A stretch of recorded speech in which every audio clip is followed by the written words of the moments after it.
The following nights became torment. Elise saw shadows flicker through the windows, even when there were no shadows to cast. The whispers returned, growing bold and incessant. They sounded like her name, her fears, her secrets hurled mockingly back at her.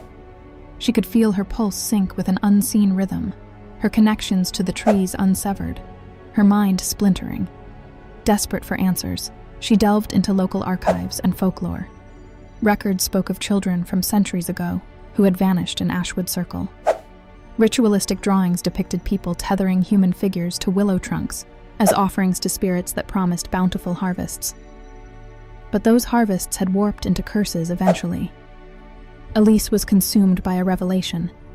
The trees fed, in some unnervingly sentient way, on fear, guilt, and despair. The captured echoes of souls allowed them to whisper, to reach into the dreams of those unfortunate enough to hear. It was like a black soul bank intertwined with his branches. By the seventh night, Elise could no longer stay indoors. The whispers compelled her.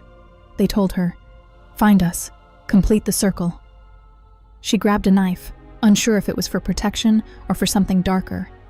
As she found herself back under the drooping veil of the grove, the willows were alive, almost pulsating.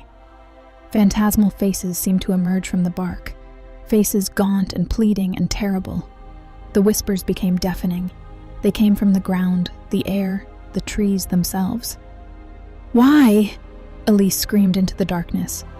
Her voice was puny against the mighty timber cords.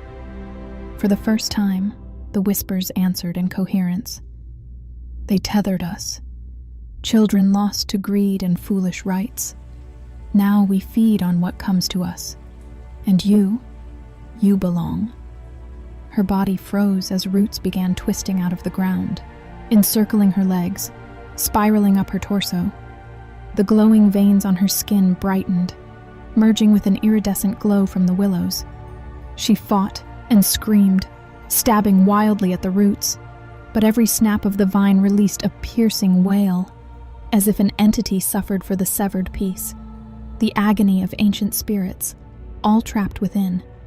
The grove was consuming Elise. She realized it wasn't only fear the trees thrived on,